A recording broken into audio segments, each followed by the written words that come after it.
Moments away from kickoff between the Jaguars and Texans, and before we kick it off, we send it down to the third member of our team, Jay Feely.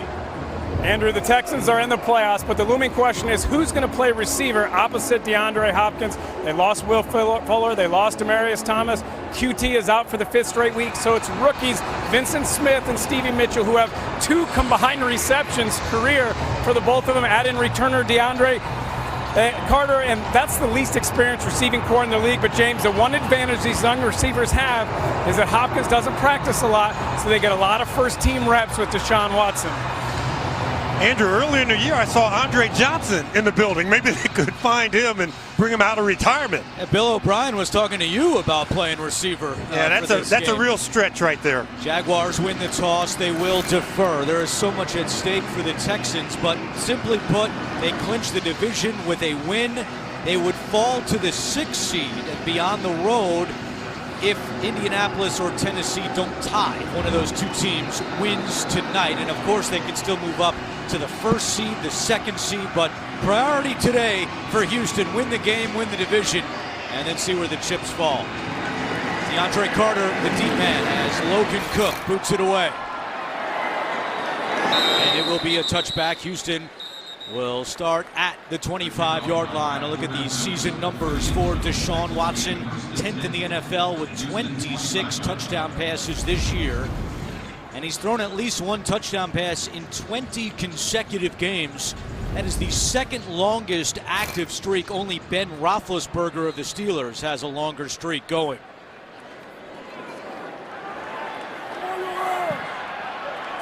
DeAndre Hopkins limited at practice this week with a left ankle injury, but good enough to go. And Lamar Miller also with an ankle injury.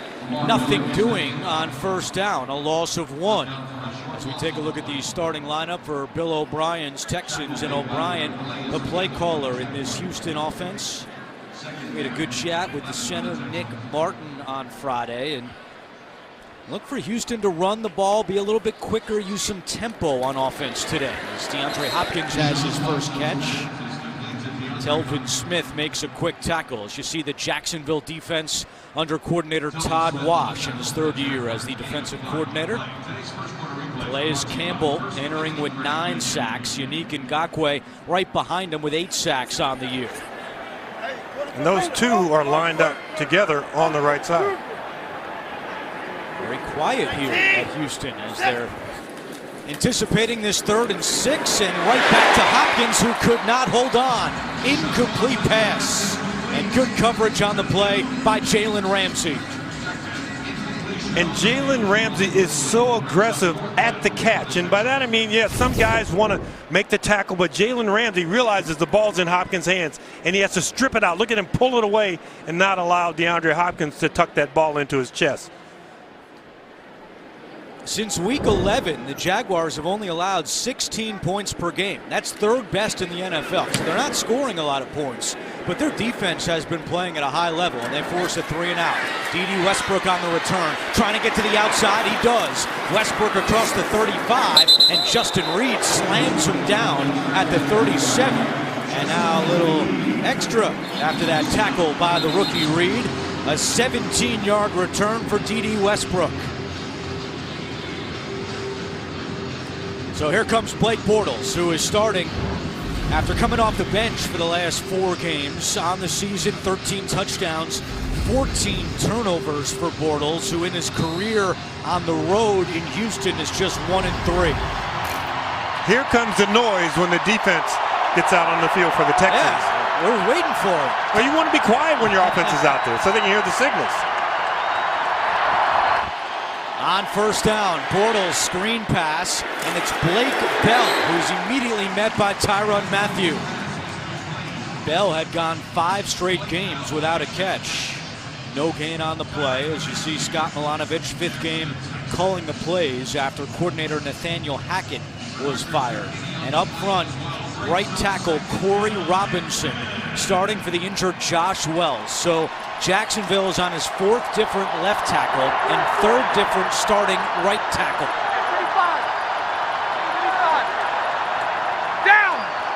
Carlos Hyde starts at running back with Leonard Fournette inactive today.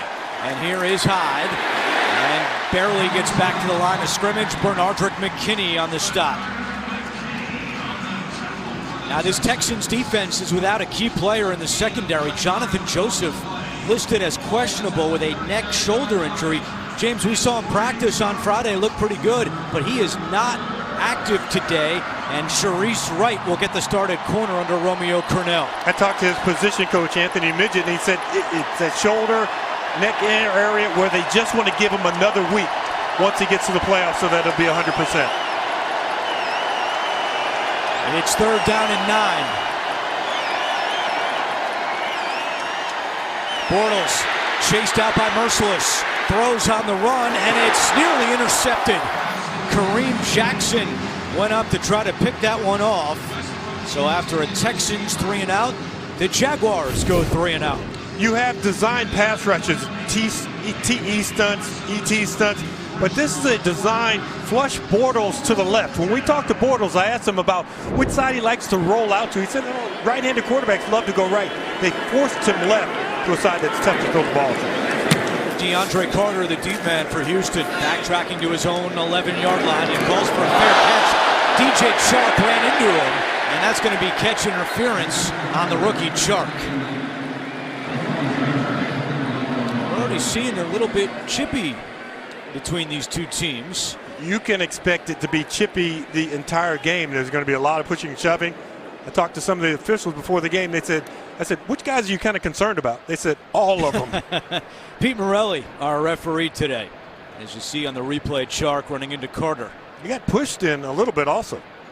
There's no foul on the play for fair catch interference as the player was blocked into the receiver. Wow. Timeout. It was Mike Tyson who pushed Chark, and no call on the play.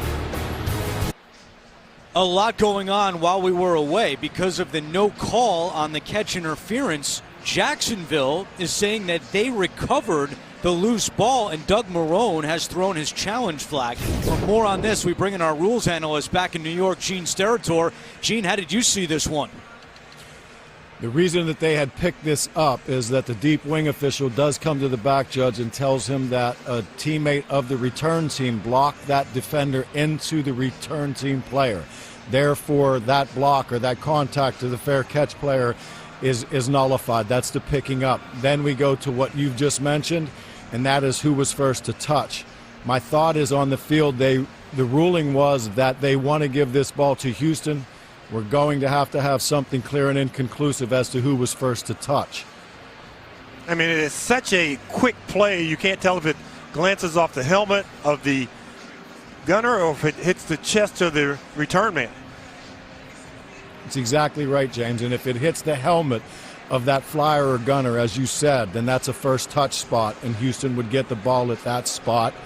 If it is touched by the return team player first, it's a loose ball, and we can see that Mr. Brown, number 53, does have a clear recovery. So if it touched Houston first, Jacksonville will end up with this football. And again, one of the keys is that on the field, Pete Morelli said Houston football, so there's going to need to be conclusive evidence to overturn this. And as we pointed out, it's very close as to who touched the football first. Pete Morelli now communicating with Al Riveron back in the New York Replay Center. Another look.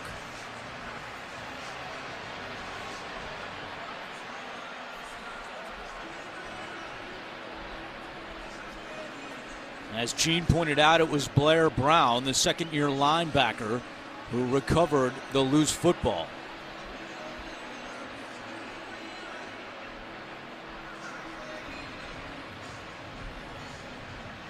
And for those that may be thinking that that was a block in the back, although that contact on the block appears to finish on the back, if it was initiated from the side and then turns into a block in the back, After reviewing the play, the ball was touched by a member of the receiving team, recovered by Jacksonville.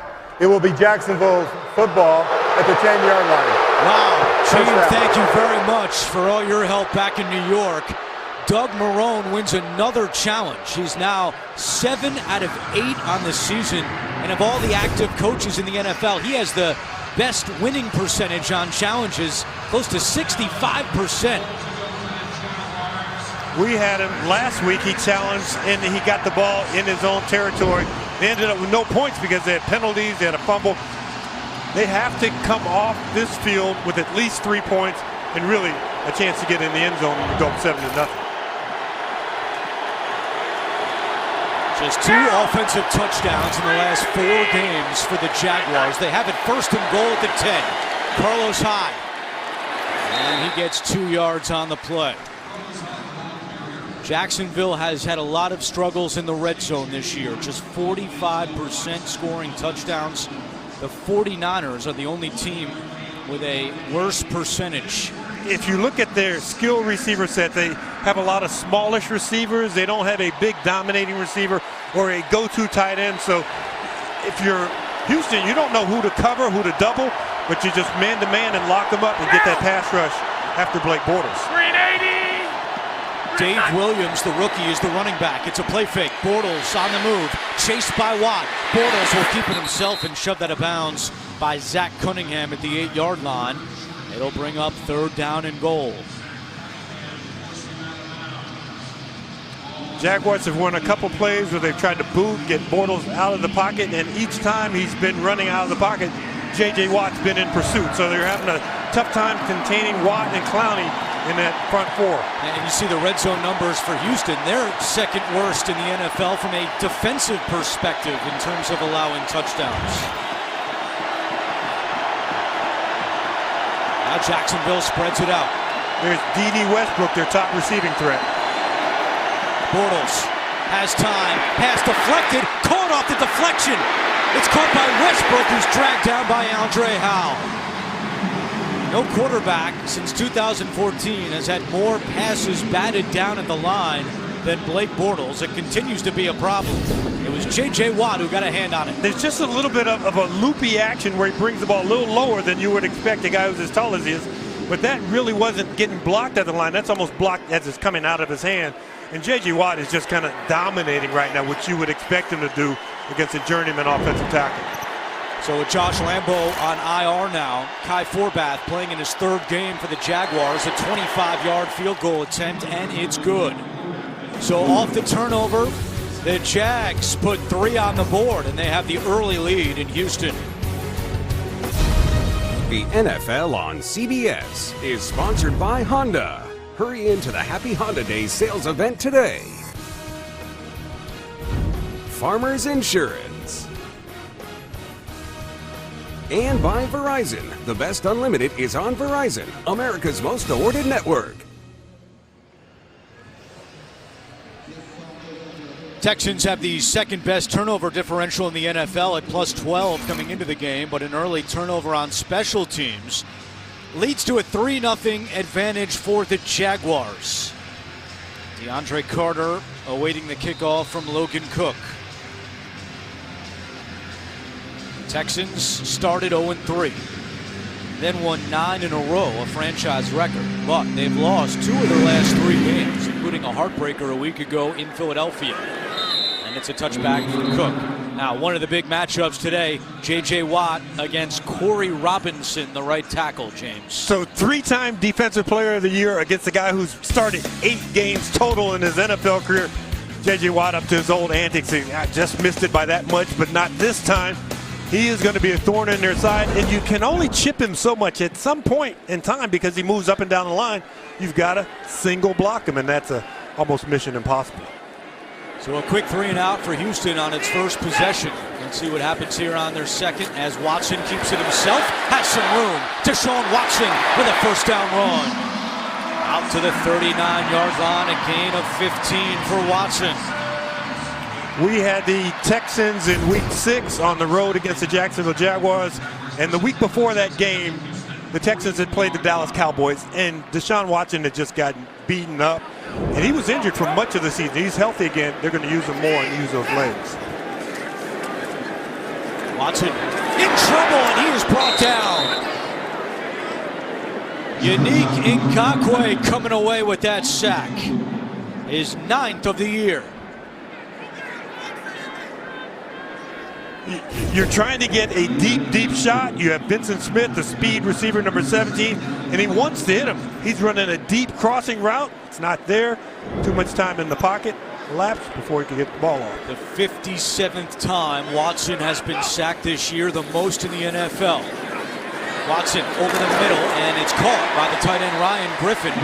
Made the catch right in front of Telvin Smith for a gain of 8. It brings up 3rd down. I think what we're seeing, we're talking about Watson's increased health. We're seeing the RPOs, the run pass options, and we're going to see a lot of that in this ball game. He's healthy. You want to show it before you get to the playoffs so other teams have to worry about it. 3rd down and 4 from the 46. Hopkins, can he get the first? He can, into Jacksonville territory. Malik Jackson and Trey Herndon on the stop, but not before Hopkins picks up 9. Whether it's a running back on 3rd and 2 or 3rd and short, when you understand down and distance, there's an urgency which you run with once you get the ball in your hand. And DeAndre Hopkins, no shaking and baking, no headed toward the sideline. Get upfield, get the first down. Watson back to the air. Has time. Now fires wide open is Hopkins. Hopkins at the 20 and down at the 19-yard line. DJ Hayden on the tackle, but 26 yards for Hopkins.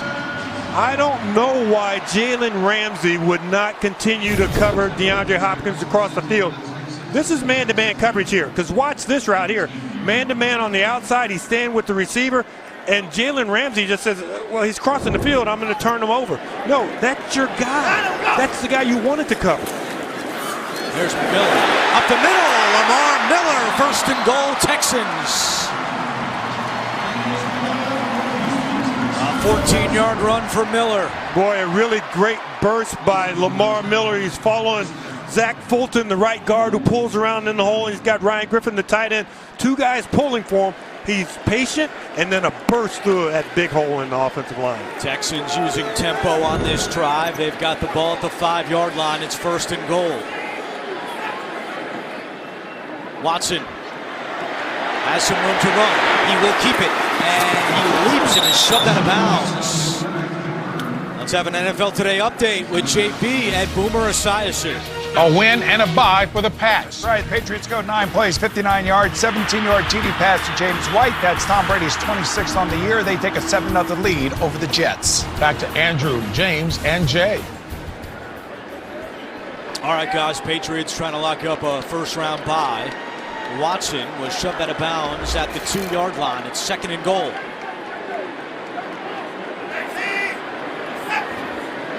Watson rolling right, cuts it back inside, takes a big hit, and he gets in for the touchdown.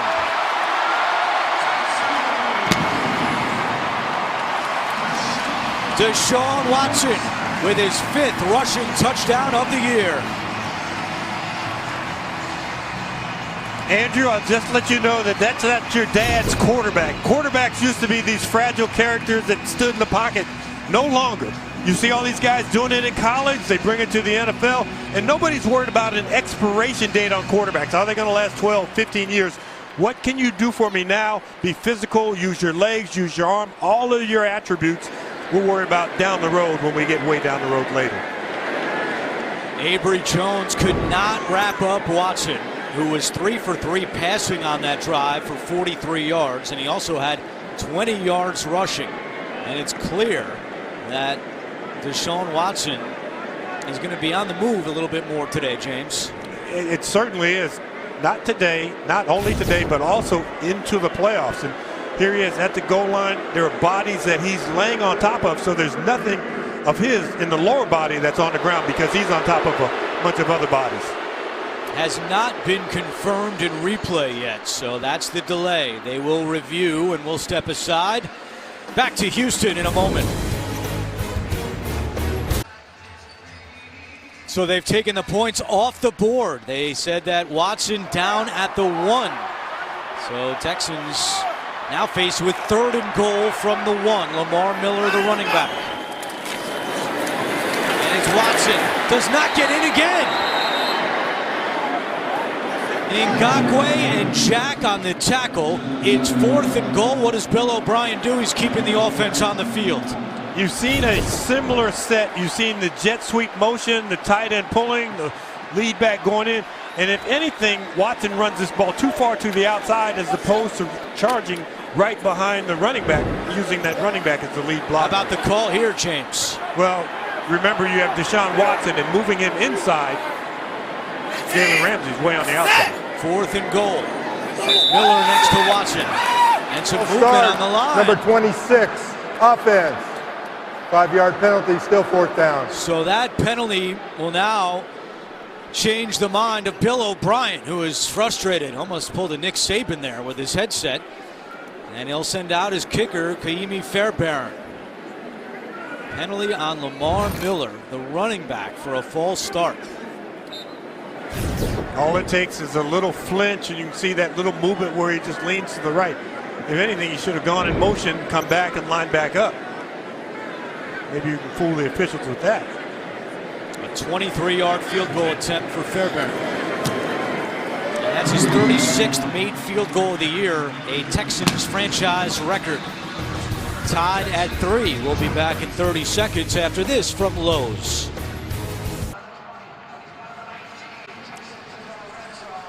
There's Deshaun Watson talking things over with the quarterbacks coach of the Texans, Sean Ryan. They could not punch it in from the goal line as we take another look at the play that was initially called a touchdown, but then reversed to being down at the 1. You see his left shin go down, and then he kind of pops up so quickly over the pile of the next couple of guys, and you think he's in the end zone, but he's not.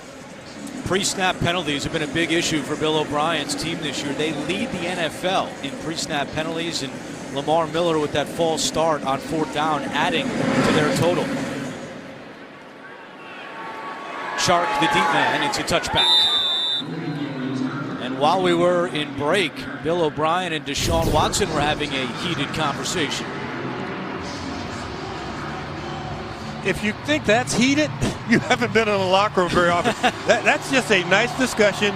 You're trying to figure out, okay, where did you run the ball? What happened? At the same time, Deshaun Watson's one of the most polite people you'll be around. So you don't see him get like that too often. Not even close. Now, Bill O'Brien was heated when you had the false start.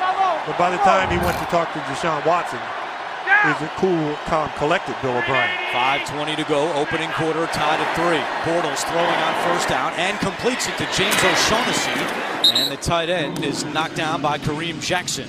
A gain of 9. Sometimes just the simplest of plays. You have a slant on the outside, a flat route by the tight end, which is probably the first route that you learn to run in the combination when you go out for Pop Warner football. That easy throw, make sure the defensive linemen have their hands down. It's a nice start on this drive for the Jacksonville Jaguars.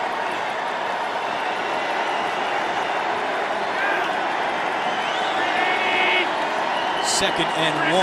Bortles under center. And it's a handoff high. Cannot spin away from Clowney. Jadeveon Clowney crashing that line hard. And it's 3rd down.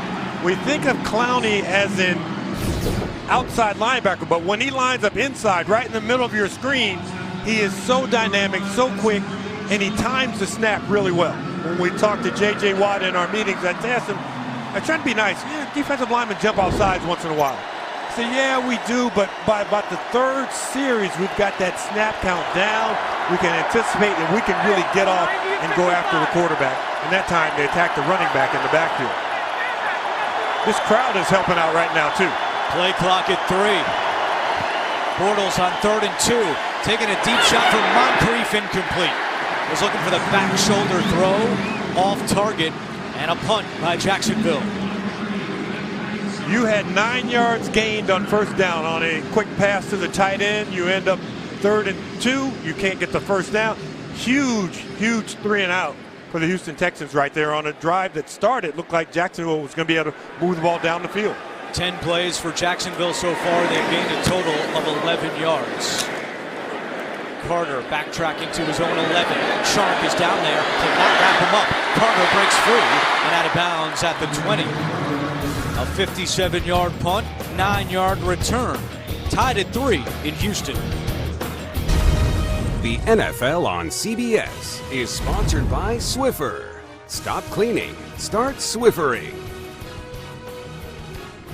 and by Subway. Now delivering to your front door.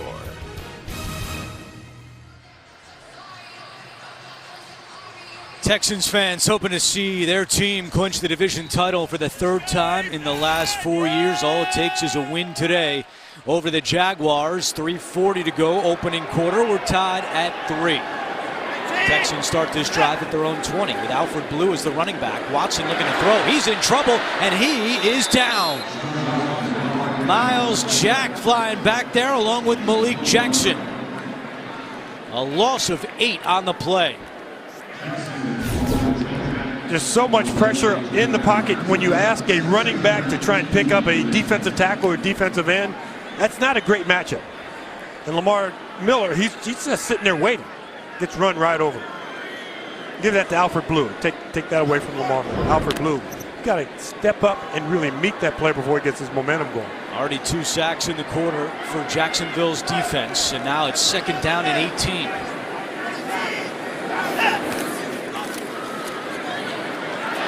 Watson dumps it off. Jared Wilson with a big hit. As soon as Miller made the catch, the other 26 was there for a loss of 1.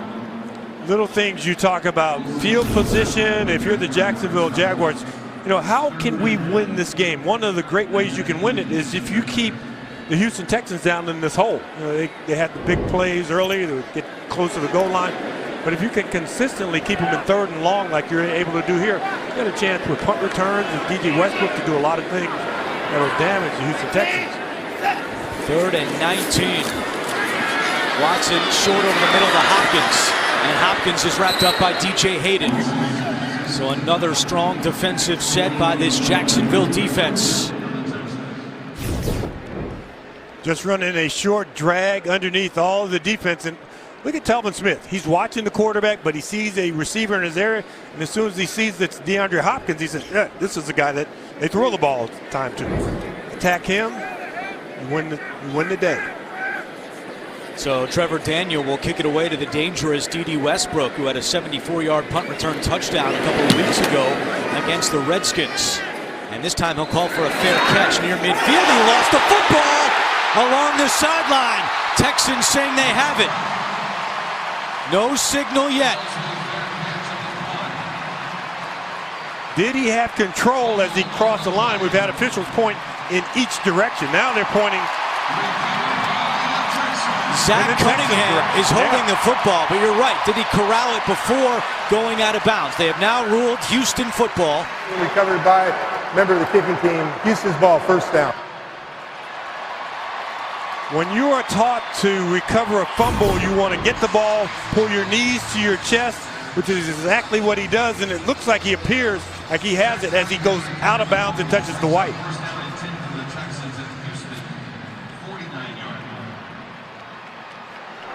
Looks like Cunningham did a great job, as we have the 2nd special teams turnover of the quarter, and now a turnover in every game this season for the Jacksonville Jaguars, the only team in the NFL with that.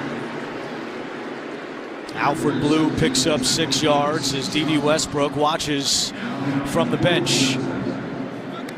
You know, when you have started to sprinkle new things in offensively with movements and motions, you don't know if they're going to work successfully, especially against a really good defensive front like the Jaguars have.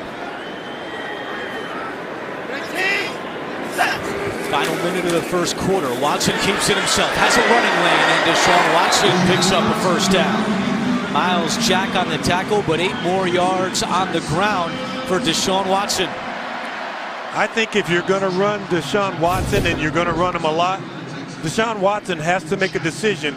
Do I get the extra 2 yards at the end of the play, or do I start to slide a little early and stay away from a lot of these hits? He already has 27 yards rushing today and over 500 yards rushing on the season, more than any Jacksonville player, including running backs. Watson now taking a deep shot down the field, and it's incomplete. There's the flag.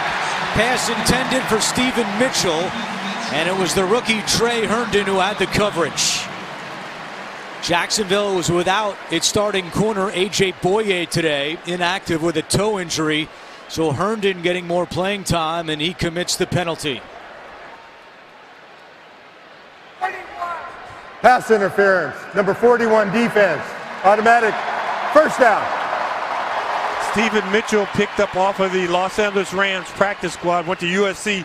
One of the things that he possesses pretty good speed. So on that deep ball, Herndon just got a little nervous, got a little handsy, because he's in great position. It would have had to have been a terrific catch to come around Herndon and make the play. A 27-yard penalty. It's 1st and goal for the Texans. Watson gets it to Blue. The tackle was made by Telvin Smith. And depending upon how fast the Texans go, that could be the final play of the opening quarter. They've been trying to go fast this entire game. Watson under center and did not get it off. So that's the end of one. Houston knocking on the door. We're tied at 3. Back in Houston with the Hall of Famer James Lofton and Jay Feely, I'm Andrew Catalan, tied at 3, but the Texans have it 2nd and goal after the D.D. Westbrook fumble on the punt. Alfred Blue, the running back. Ball at the 5-yard line. Watson keeps it himself. And Watson takes it in. Touchdown, Texans.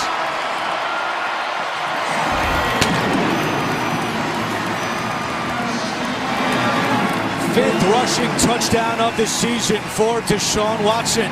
And off the turnover, the Texans capitalize with the score.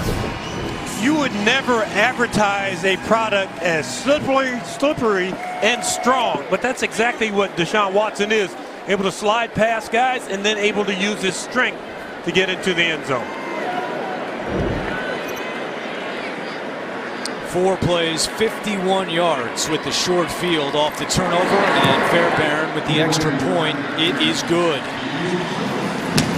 10-3. Texans will be back in 30 seconds after this from Farmers Insurance. Deshaun Watson with a touchdown run to give the Texans a 10-3 lead as we check in with our special teams ace, Jay Feely. Well, 2 turnovers on special teams lead to points. The first one, an excellent play by Jacksonville's gunner. He's topped by Joe DeCamillis. If there's pressure, you feel it, hit the returner.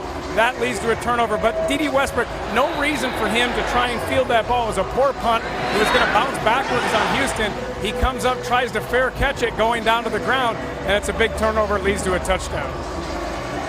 Yeah, for the Texans, Jay, 27% of their points this season have come off of turnovers. That's the best rate in the NFL, and they put 7 more on the board after the Westbrook fumble. Out comes Blake Bortles. So far, just 11 yards of offense for Jacksonville in that opening quarter. And here comes the noise.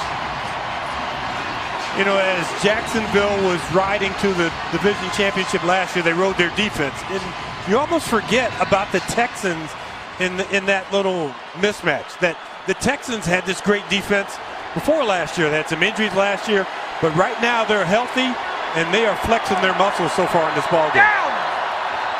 Green 80! On first down, Dave Williams, the rookie, gets the call and taken for a loss by Sharice Wright. The veteran Wright making a big play to start this drive. Leonard Fournette inactive with an ankle and foot injury. Only played 8 games this season. A very disappointing sophomore campaign for Fournette, who battled hamstring injury all year. And there's TJ Yeldon, who is active today, but it doesn't look like he's ready to be active, it doesn't though. appear like he's ready to go in anytime soon. Yeldon, a free agent at the end of the season.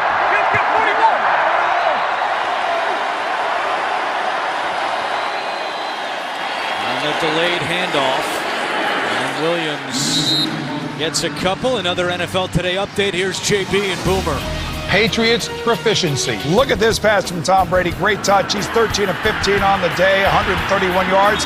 This touchdown pass is second of the day to Rex Burkhead. They extend their lead over the Jets, 14-3. That's Tom Brady's 27th TD pass of the year. Andrew, James, and Jay. All right, one of the scenarios for the Texans to get a first-round bye is having New England lose. There is another scenario, though, for the Texans to still get a bye if the Patriots win. Chiefs and Chargers will both have to lose later, and of course Houston has to win this game. 3rd and 8. Bortles will keep it himself. Takes a hit, and he is short of a first down. Duke edge of 4 on the tackle. Bortles picks up 6, and out comes the punter Logan Cook. All the pass rushers were salivating trying to get after the quarterback, but remember, they talked about it, Blake Bortles being very good once he leaves the pocket, but that's a big hit by Justin Reed, the rookie out of Stanford. And what a season Reed has had. Leads the team in interceptions. 3rd round pick for the Texans this year. Here comes the most exciting play of the game now. They're about to punt again. Only seen 2 turnovers. That one nearly blocked by Joe Webb. Carter from his own 19. And hit down by Chark at the 30-yard line. 12:34 to go. First half. Texans lead by 7. Back in Houston, Texans have the football and a 10-3 lead. You look at their first 4 possessions. The last one, a short field off the turnover, leading to a Watson touchdown run. Start this drive at their own 30-yard line with Lamar Miller back at running back. And here is Miller. And Miller gets a yard. Well, if the Texans are to win the division, they would be just the 2nd team to start 0-3 and go on to win the division title. The Chargers in '92, the only other team. So they're already in the playoffs, but playing for a division title and some improved playoff seeding today. On 2nd and 8, Watson quick pass. Hopkins has it right in front of a tightly covered Jalen Ramsey, and with that spot, it looks like Hopkins is about a half-yard shy of a first down. Right. Defense might have lined up in the neutral zone. Now there is a flag down. It's hard to see because it's right on the 30-yard line. You can take the penalty here, because you didn't pick up the first down with the throw.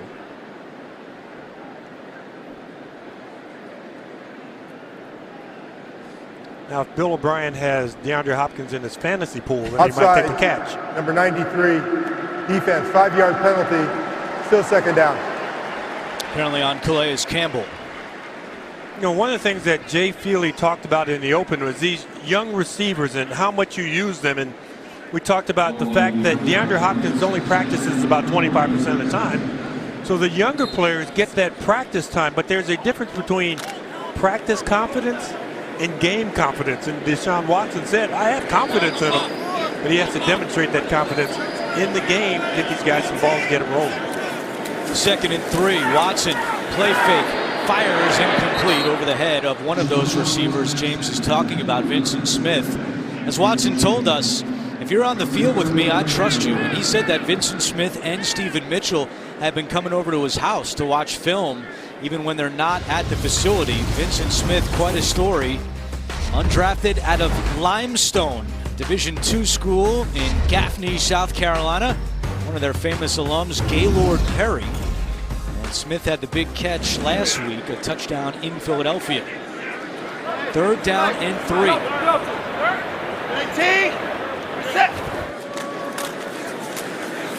Watson has time. Deep shot for Hopkins. Incomplete. Just led him a little bit too far.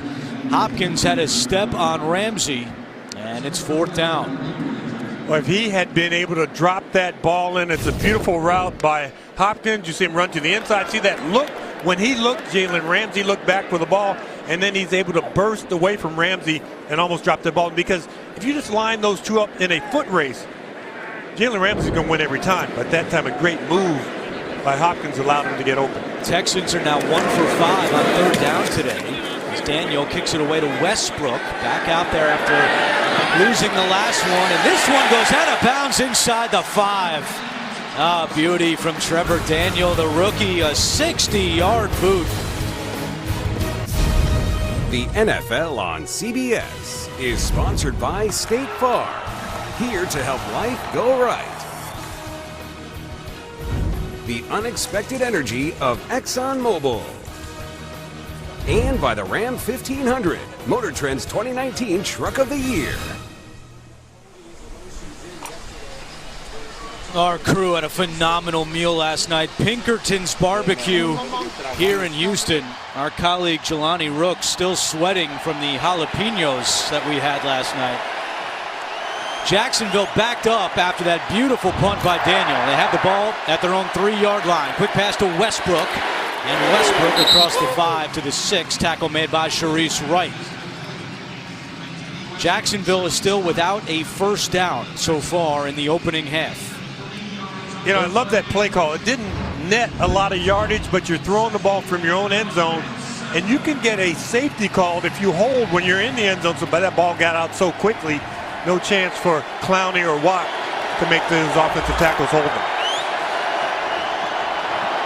Still no TJ Yeldon. Carlos Hyde, the running back, on second down. Bortles back to the air and completes it to O'Shaughnessy.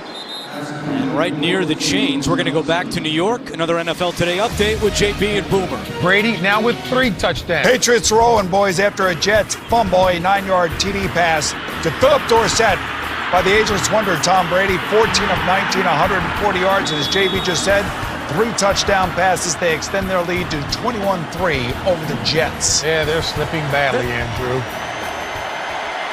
And it could be the end for Todd Bowles as Jets head coach. That last catch, a yard shy of a first down, so it's 3rd and 1. Hyde, Carlos Hyde, has given Jacksonville its first down today. Inside 10 minutes to go in the opening half. Now, James, so much speculation about the future of Blake Bortles as the quarterback of the Jaguars. Earlier this week, he said it's tough. I really have no idea. There's been no conversations, but we met with him last night. And he was very honest with us, and he said, in my gut, I'd imagine I'm playing today in a Jacksonville uniform for the last time. I don't think I'll be back next year. He wants to be here. He signed a 3-year deal. He thinks there's enough in this locker room to quickly turn around their fortunes next year. But he said, being honest, I envision I'll be somewhere else next year. And a false start.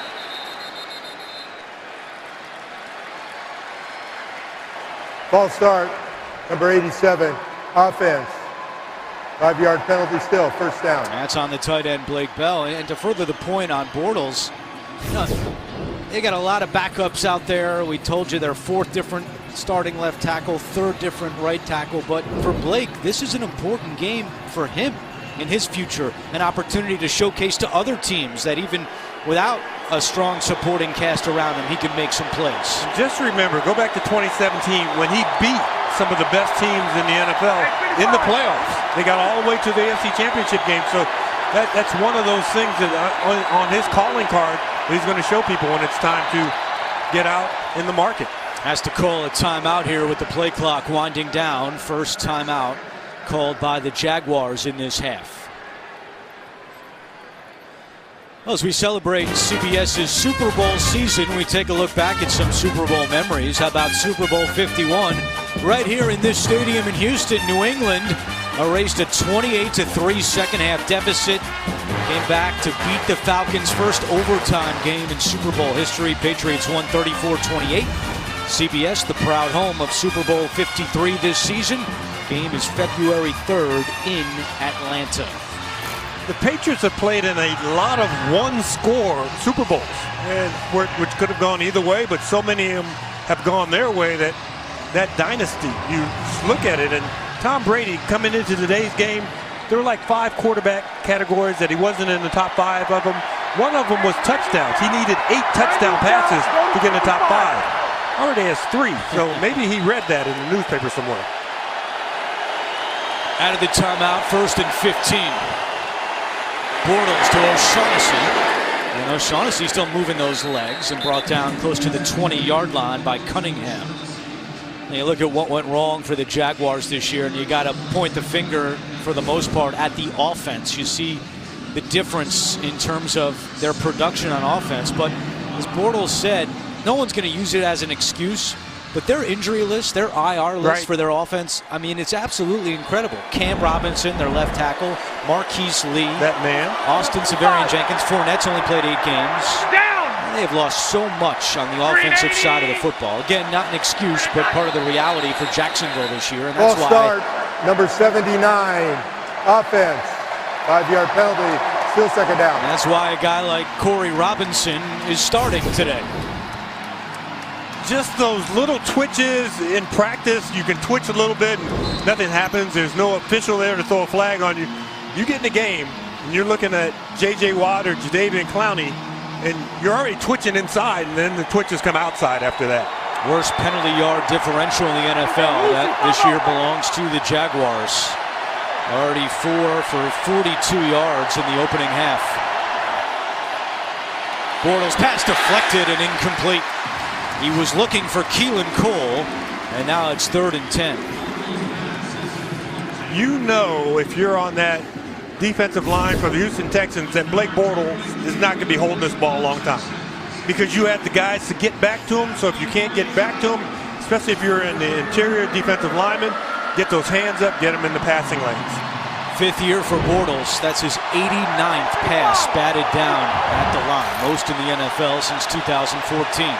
Both J.J. Watt and Clowney have an extra defender there to chip as they try and get after the passer. Here comes Tyrann Mathieu on a blitz. It's picked up. Bortles, and it's incomplete. Could not squeeze it into Keelan Cole. And out comes the punter, Logan Cook, for the 4th time this half. When you get the protection right, you need to be able to make those short throws. You need to make them crisp, on time, on the spot, so that your guys can run after the catch, because that's still short of the first down, but at least give them a chance. And so that's a bad miss for Blake Bortles right there, because they did a nice job picking up the blitz. Cook punting from deep in his own end to Carter at the 36-yard line. And cannot escape Cody Davis on special teams. 7:28 to go in the second quarter. Texans lead by 7. The Texans can finish in the AFC as the 1, 2, 3, or 6 seed. Trying to wrap up the division title today. They lead the Jaguars 10-3. First down. It's a handoff to Lamar Miller. And he's tackled from behind by Avery Jones as we check in with Jay Feely. Andrew, all year Jacksonville has been besieged by injuries on offense. It continues today. Tight end Ben Koyak, they took him in with a hand injury, questionable to return. All right, that leaves Jacksonville with just 2 tight ends right now, O'Shaughnessy and Blake Bell. Miller got 4 on first down, 2nd and 6. Watson rolling right. Throws on the run, and it's caught by Hopkins. And that's enough for a Houston first down. Again, it was Ramsey who had the coverage. When I watch the Texans play, there are times when I watch DeAndre Hopkins go, he's not open, no way you're throwing him the ball. That's one of them right there. He's not open, no way you're throwing the ball, but you throw it down, low away, almost like a pitcher throwing to a home run hitter, down and away. You think he's not going to come up with it? DeAndre Hopkins comes up with it. Already 5 catches in the first half for Hopkins. Miller again, and into Jacksonville territory.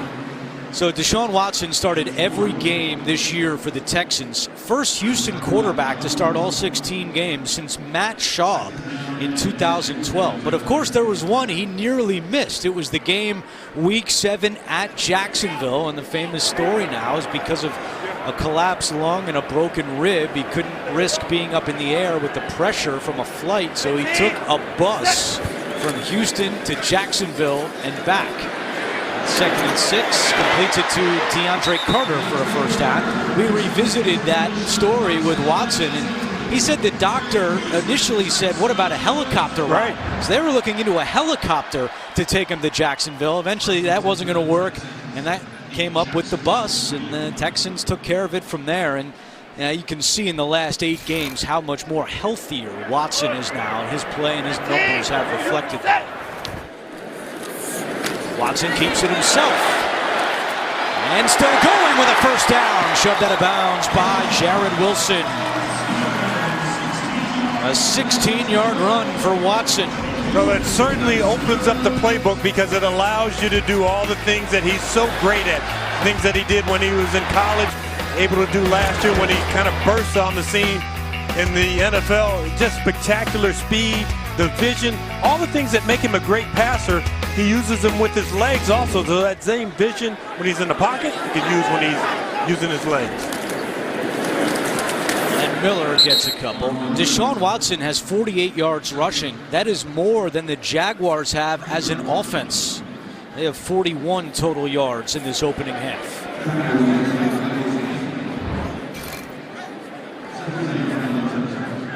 Ball at the 21-yard line. This is their Big 12 look with their second tight end, Jordan Thomas, number 83. He's a big, tall, high-cut guy, but he's also a good inline blocker. So right here on the edge of the line right there. 7th play of the drive. Watson has time, checks it down to Miller, and he's hit at the 20, and he'll bring up 3rd down. And we met with the Texans center, Nick Martin, for a while on Friday. He was telling us about his relationship and how much film study goes into the offense and the prep that goes with Deshaun Watson, but he also joked that he begged to get on that bus to Jacksonville because he wanted to bring a 12-pack on the bus. He wanted to do it on the return trip. Yeah. He wasn't taking it on the trip. Not going, coming back. He wanted a victory beer or two. 3rd and 6. Here comes the pressure. Watson gets rid of it, nearly intercepted, caught by Hopkins off the deflection, and it's 1st and goal. And it's been that kind of season for the Jacksonville Jaguars. In my entire 16 career, I don't know if I ever caught a ball that was tipped because the deflection, it's hard to track. And that ball came out wobbly because Watson's getting hit. Then it got tipped by Miles Jack. DeAndre Hopkins is unbelievable. You say tipped by Miles Jack. I say dropped by Miles Jack. That could have been a pick. Miller lowering his shoulder, and he takes it in. Touchdown, Texans. 5th rushing touchdown this season for Lamar Miller. And a lucky fan there in the first row here at NRG Stadium. What a drive by Houston. Lamar Miller had been out last week with an ankle injury. I say little ankle injury because it's not my ankle, but you can see the power, the ability to run in between the tackles, and he also has home run speed, but this power, lowering his shoulders, that's impressive. A 9-play drive that covered 4.5 minutes. There's Fairbairn for the extra point, and it's good. Lamar Miller sprained his ankle 2 weeks ago, missed most of the Jets game and all of last week. They are happy to have him back.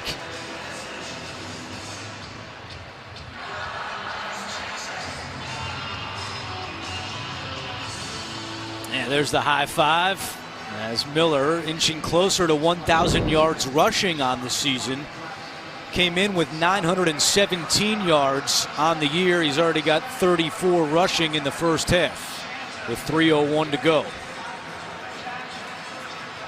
And this has been an element of the Texans that's really been missing the last 3 games. They've averaged just 66 yards rushing over the last 3 games, and Watson has been their leading rusher in all 3 of those games, 2 of which were losses.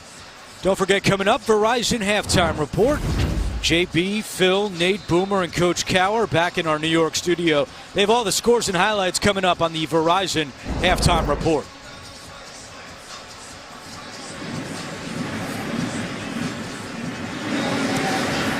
DJ Chark not the deep man here. It's Keelan Cole. And same result, a touchback for Fairbairn.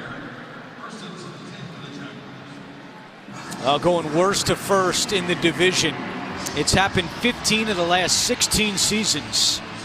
And it's happened again this year already with the Bears as they've clinched the NFC North. And the Texans hoping to join that list if they can get this one today against the Jaguars. You know, for years, the AFC South, everyone would poke fun at, not a good division, 8-8, 9-7 teams. This year, barring any ties today, the AFC South will have the most wins of any division in the NFL. And we have another injury update with Jay Feely. Well, another one for the Jaguars. DJ Chark went into the locker room to get his ankle taped. Expect him to come back. And they're running out of guys, Jay. We already told you that Koyak is out in the locker room, and TJ Yeldon, we showed you the shot of Yeldon before, wasn't even off the bench, did not have a helmet on. So it appears that it's Hyde and Williams as the running backs today, and no Yeldon, at least not yet. 2nd and 7. Bortles knuckleball to Hyde. Minimal gain on the play. That was a strange toss. Really good coverage on the back end is forcing Blake Bortles to throw almost every ball underneath. Not a lot of challenges down the field. That time, enough time in the pocket to really load up and get something down there. But if you're the play caller and you're looking at Clowney and Watt, tough to do. 2-minute warning in Houston. The NFL on CBS is sponsored by Macy's.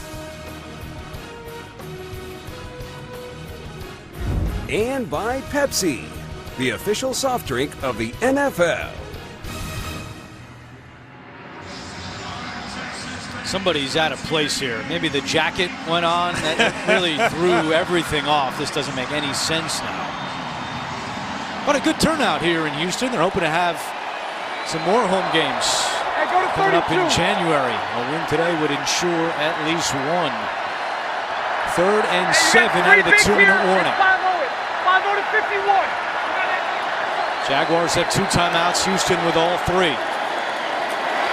Bortles in trouble, lost the football, it's loose, they kick it around, and Keelan Cole appears to come away with it. Cole and the center Tyler Shatley grabbed it at the same time. It was Christian Covington who forced the fumble, and out comes the punter Logan Cook. And you get an open edge with J.J. Watt. He's first there, takes a swat at the quarterback. Yeah, that ball's that on the ground, and then you got to remember that ball's hard to pick up, especially when there are other large men trying to pick it up. Give that forced fumble to Watt. That's his 7th of the year, most in the NFL.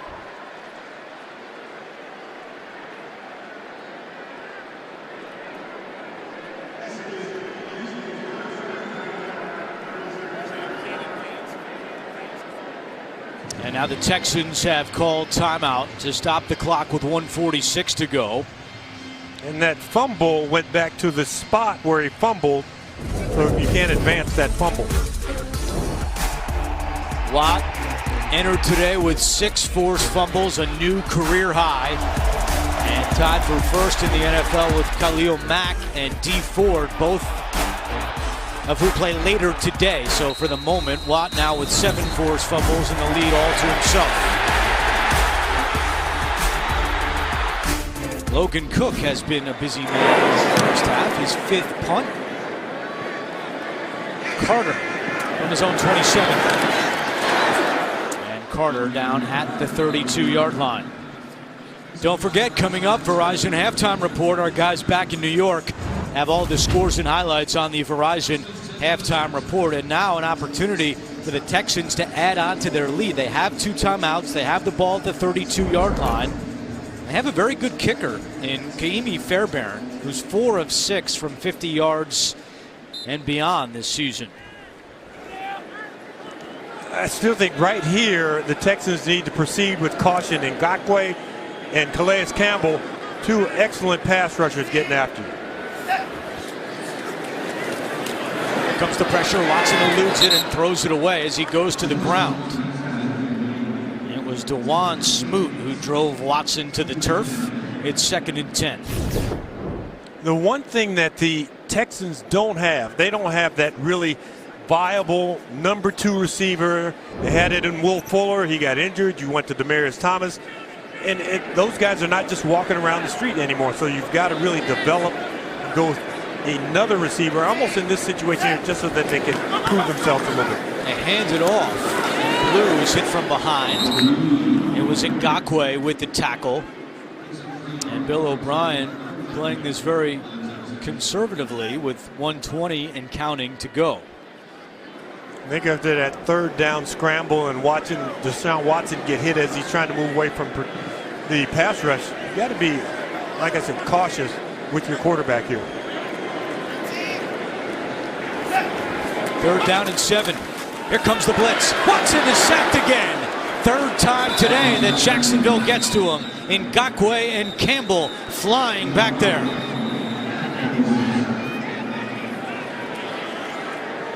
And Doug Marrone has called timeout with 56 seconds to go. Ngakoue going up against number 70, Brandon Thomas, and it's really a mismatch. Thomas doesn't get his hands on Davenport, doesn't get his hands on him, doesn't slow him down. That's a tough assignment.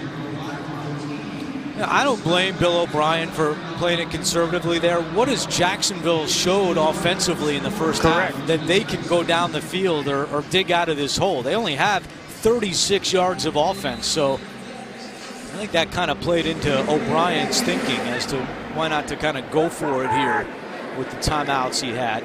With such a good pass rushing front, I would have thought that they might have gone for a screen pass if you're a zone team, which the Jacksonville Jaguars are.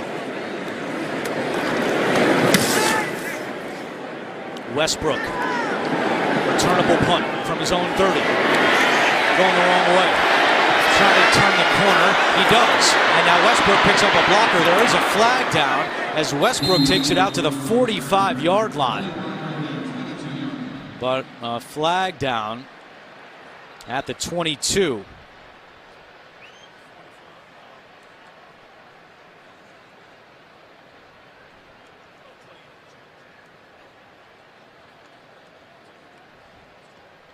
During the return, holding, number 56, the receiving team. 10-yard penalty, first down. Correction, number 52. That's on Donald Payne, who just came off IR this week for the season finale. And he tackles Cunningham. So 39 seconds to go. Only one timeout for the Jaguars. Bortles in the first half, 7 of 11 for 29 yards. I didn't think it was that many yards. They must have had a real big play in there somewhere. Everything has been at or behind the line of scrimmage that he's thrown, and you understand it. Just like I said, you don't take a chance with Deshaun Watson. You don't take a chance with Blake Bortles here that you get a sack, strip, fumble.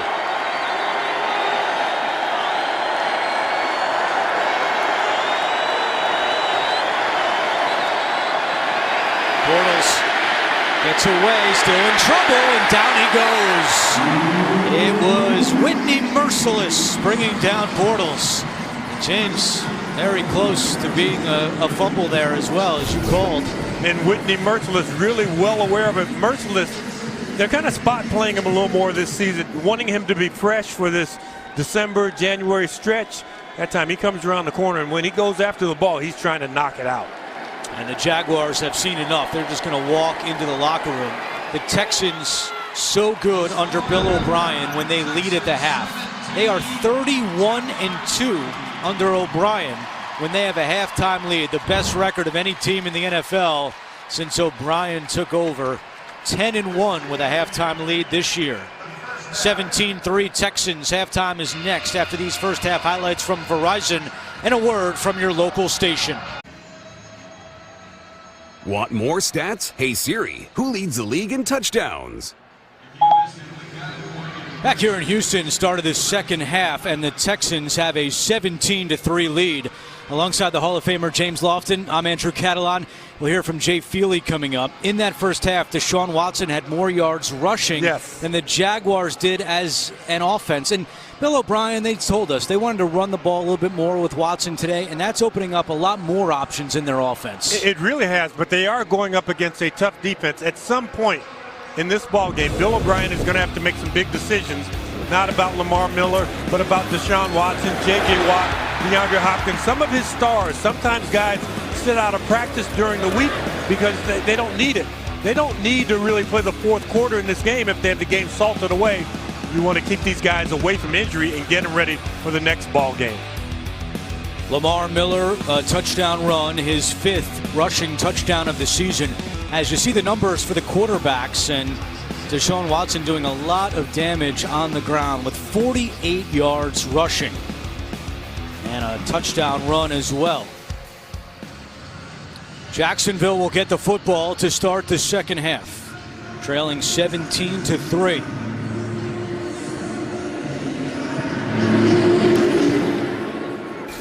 DJ Chark, the return man, and it's a touchback. As we check in with Jay Feely. Well, Andrew, Bill O'Brien very pleased with his defense, the aggressiveness, the way they played. I did ask him about Deshaun Watson, James, and said, what are you going to do in the second half? He said, I'm going to keep the pedal to the metal for a little while, but I'm going to take some of those deep shots away. I don't want to get him hurt. They got such an aggressive front. It's an interesting spot for O'Brien because the Texans are already in the playoffs, but they want to get a home game. They want to have the best possible seed. But there's a very good chance they'll be playing again next weekend, barring a first-round bye. So they have to keep that in mind as well here in the second half as Carlos Hyde fights his way across the 30-yard line. We still have not seen T.J. Yeldon in this game. He will be a free agent at the end of the year. Was inactive last week in Miami and has not gotten off the bench here today in Houston. And Carlos Hyde just slipped through a J.J. Watt tackle. J.J. Watt has a second brace on. This time he has it on his right arm, which he did not in the first half. And that right arm was the arm that he couldn't bring him down with on that tackle. Down. 380. On 2nd and 5, back to Hyde. And he's hit hard. Angelo Blackson, the first to get there.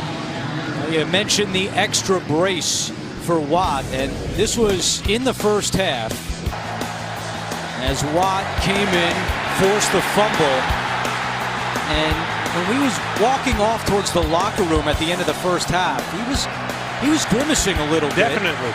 And we called the Texans. They said J.J. Watt is fine, but you can see the way he's walking off. His right arm, he didn't have that brace, now he does. Something to keep an eye on. 3rd down and 5. Jacksonville 1 for 7 on 3rd downs, and Corey Robinson jumped. False start, number 79, offense, 5-yard penalty. Still 3rd down. I like what Doug Marrone told us last night. We asked him about his new right tackle, Corey Robinson, and said, look, we signed this guy off the street a month ago. Best thing I can tell you is that nobody knows too much about this guy. If you want to make a lot of money, go out there and handle J.J. Watt. It's a lot easier said than done, but that was the way that he wanted Corey to approach today, an opportunity against one of the league's best. Bortles is taking a deep shot down the middle of the field, and Westbrook cannot make the catch. Bortles led him a little bit too far because Westbrook was open with room to run. Justin Reed is in deep center field. He's getting up off the ground after you see. Here he is right here. He's supposed to be in deep center field. It almost looks like he stumbles. He overruns the play, and when he turns, see, he's going down. If that ball's complete, that's obviously a touchdown. Deep center fielder's on the ground. Here's Logan Cook again. We've seen the Jacksonville punter now 6 times today. And a fair catch by Carter at the 26-yard line. Well, get your New Year's celebration started early with the Sun Bowl featuring Stanford and Pittsburgh. That's tomorrow at 2 Eastern right here on CBS. And I know the Stanford grad to my right will be locked into that one. That's right. I played in the Sun Bowl. I'm a Sun Bowl alum. Sun Bowl veteran. Yep. Should be a good one tomorrow in El Paso. When I played in the Sun Bowl, the sun was a lot smaller. It's continued to grow.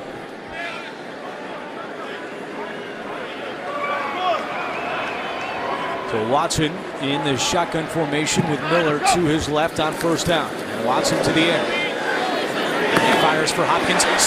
Gets away from Ramsey and has a 1st down, and Hopkins still going as he goes down at the 44. He's able to break the tackle of Jalen Ramsey, and now a little extra with Ramsey and Jordan Thomas. An 18-yard gain for Hopkins.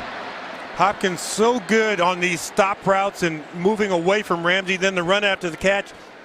Young people at home, tuck the ball away. It's hard to carry it out like that all by yourself.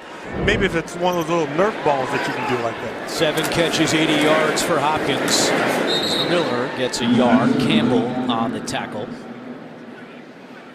With his numbers today, Deshaun Watson is now the first quarterback ever with 4,000 yards passing and 25 passing touchdowns, and 500 yards rushing and 5 rushing touchdowns, all in one season. Started every game after tearing his ACL last November in practice. Completes another ball to Vincent Smith, who shoved out of bounds by DJ Hayden. That's the throw that you need that's going to build confidence in these young receivers. Yeah, it's fantastic to have a go-to guy like DeAndre Hopkins. And what's great about this next play, DeAndre Hopkins is walking to the sideline. Got other receivers out there to go, wait a minute, Hopkins, you need to be in the huddle with us. No, you guys can get it done. Watson, quick pass to Blue, and he's got the first down. Again, Hayden forcing out Blue. As the Texans move closer to clinching the division, this was at the start of the day. They could finish 1, 2, 3, or 6. And right now, you look at that clinch number 2 seed. Well, New England is not losing to the Jets. So now it looks like it's going to be losses by Kansas City and the Chargers along with a Houston win that could get Houston to the 2 seed. They would also have to clinch the strength of victory tiebreaker against the Chiefs. But again, a big ask to have the Raiders win in Kansas City and also have the Chargers lose to a Denver team that doesn't have anything to play for. So with still some time to go in this game and others, it does appear right now that Houston would be looking at the number 3 seed for the playoffs. New England is still up 21-3 on the Jets. 2nd and 7. Watson in trouble, and Malik Jackson brings him down. Malik Jackson is another one of the Jaguars, in addition to Blake Bortles, who could be playing his final game in a Jacksonville uniform. And a lot of talk about Jackson being let go after the year, but he makes a nice play here. You know, when you watch Deshaun Watson in the pocket, he goes down awkwardly here. That right leg almost gets bent up underneath him. That's one of the things I talked about when this second half started. You've got to protect your star players as this game goes along, and maybe call some passes where he's getting the ball out of his hands ultra quickly and not having to hold it. Jacksonville, good defensive front. They're getting after the quarterback. And now 60 times this season Watson has been sacked. The first QB to be sacked at least 60 times in a year since John Kitna with Detroit. As Hopkins comes in, loses the football late. A flag is down. It was Julian Davenport who recovered the loose football. But let's see what the flag is. Holding, number 84 offense, 10-yard penalty, still 3rd down. Bill O'Brien frustrated on the Houston sideline as that penalty goes against Ryan Griffin, the tight end.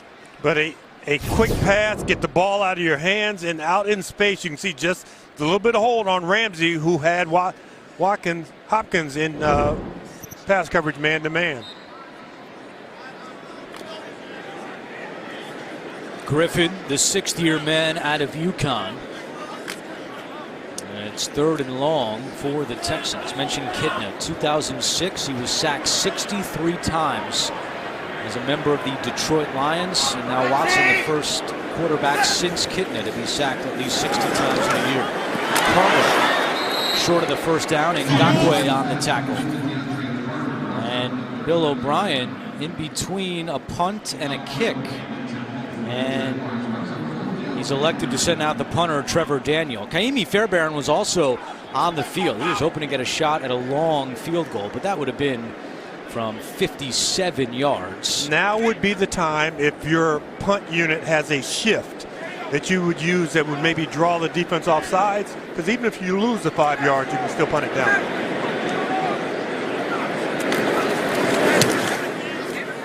Westbrook lets it go over his head, and it's down at the 6-yard line. That is Johnson Batamosi with the special teams play. Timeout with 8:43 to go, 3rd quarter. The Texans a win away from clinching the AFC South title. They have a 17-3 lead on Jacksonville. And the Jaguars start this drive at their own 7-yard line. Bortles with pressure coming, steps up, throws over the middle, too high and incomplete. Westbrook maybe could have had that, but Justin Reed with a big hit as Westbrook went up to make that catch. You've got to really time these hits well if you're playing safety. You got to make sure you don't hit them in the head and neck area. You've got to come in with just your shoulder. Nice play by Justin Reed to dislodge that football. Jaguars only have 2 touchdowns on their last 49 offensive drives. 2nd down and 10. Bortles to Hyde. And Carlos Hyde forced out of bounds by Cunningham just shy of the 15-yard line. It'll be 3rd down and 4. That's a nice job by Blake Bortles. He takes that snap, he drifts back, he waits out the pass rush. They all believe they're going to get him for another sack, for a safety in the end zone, and he flicks that ball to Carlos Hyde for a nice little gain. Scott Milanovic, his 5th game as the play caller after Nathaniel Hackett was fired. And the first time that Milanovic calling plays for Bortles as his starting quarterback, as the previous 4 games were under Cody Kessler's direction. Here's a nice matchup. Matthew against D.D. Westbrook in the slot. On 3rd down, Bortles, and it's caught for a first. Keelan Cole. And that's just the 2nd first down today by the Jaguars. A gain of 9. You know, it's almost like you're going up against a big giant bear. You get a first down against them, you might have gotten them angry now if you're Blake Bortles. So next play call, get something where it's conservative, get the ball out of Blake's hand, because you might be thinking, well, now's our time to go for a big chunk play. You still got to be very wary of that pass rush and find out where Clowney is, because he drifts around a lot in position. Romeo Cornell, the defensive coordinator, now at the age of 71. Play clock at 3. Bortles, quick pass. Westbrook following his blocks. And Westbrook dragged down at the 28-yard line. We met with Blake Bortles last night, and he said, I really feel like their secondary is something we can take advantage of on some deep routes. And if you look at the numbers, the last 3 games, the Texans have allowed a lot of passing yards. 374 yards passing allowed over the last 3. But as Bortles told us, it takes time for those longer routes to develop, and I don't know if I'll have a lot of time in the pocket to wait. You've got additional blockers with the running back and also the tight end on the top. Bortles checks it down. Hyde wasn't even ready for it. Incomplete. Boy, Hyde looked like he was a little disinterested there. He's checking the pass rush. Then when he goes out, he's not even aware that the ball could possibly be thrown to him. Yeah, it's puzzling as Yeldon doesn't even have a helmet on still, so clearly he's not in the game plan. And then you got Carlos Hyde, who's not ready for a check down pass. 3rd and 4. It's a handoff to Hyde, and Hyde is taken down by Kareem Jackson. And he is going to be short of a first down. A 23-yard drive by the Jaguars. That's actually their longest today. But it's the same result. It's a punt. When this season started, Kareem Jackson had been kind of moved to the free safety position, away from the cornerback position that he had played for his first 8 years in the league. Now he's back at corner, and just the guy who does everything right play after play. Carter calls for a fair catch at his own 24-yard line.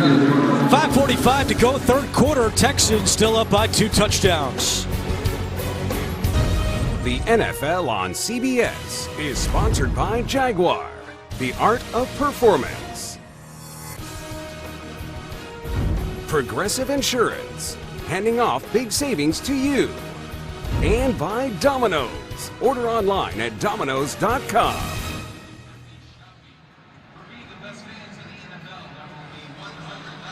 Both teams in the giving mood this holiday season. They each do such a great job in their respective communities. With 5:45 to go, 3rd quarter, Lamar Miller slips and is taken down for a loss on the play.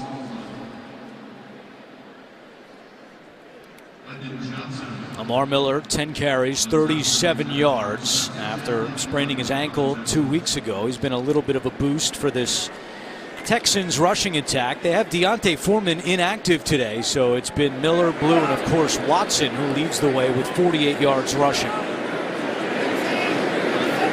2nd and 11. Watson pressure coming. He's hit hard and still completes it to Hopkins. DJ Hayden came on a corner blitz and leveled Watson. You're getting the unblocked defender coming off the slot edge. Nobody there to pick him up. Good execution. Good job by Hayden. Not going too high, not going too low. But you have to be able to see the whole field. And DeAndre Hopkins is his only guy looking at. He's on the right side away from the blitz. No quarterback has been knocked down more than Deshaun Watson this year. on 3rd down and 4. Watson completes it to Hopkins, who has the first down. Ramsey right there, but it was too late. And the Texans move the chains. And it's not a real complicated route. I'm going to run a 1.5 yard past the down and distance marker. I'm going to get a little shove at the top end of the route. Because he's physical, because Ramsey's physical, rarely will you get offensive interference in that 5-yard area. 9 catches today for Hopkins, 112 on the season for DeAndre. Pro Football Focus has him as the #1 receiver in the NFL. Watson keeps it himself and slides for another first down. That confused the Jaguars. They attacked the running back, and Watson gains 12 more. That is a big improvement from the first half. In the first half, Watson is taking this ball and he's trying to run and split these defenders. In the second half, you get down, you protect yourself. You don't need to take hits outside the pocket. You're already taking enough hits inside the pocket.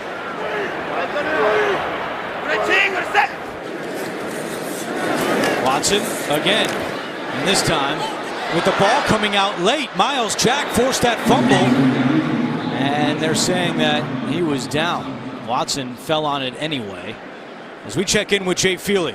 Well, Andrew, I asked Doug Marrone about Watson running the ball and any adjustments. He said, we have somebody there. They just have to make the tackles. We haven't done that in the first half.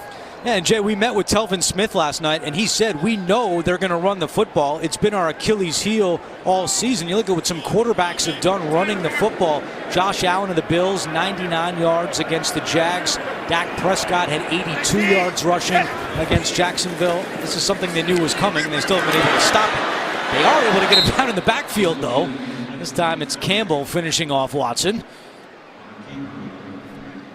If you just have one receiver that you have extreme confidence in, it's hard to get a passing game where you're spreading the ball around, you're taking advantage of zone defense.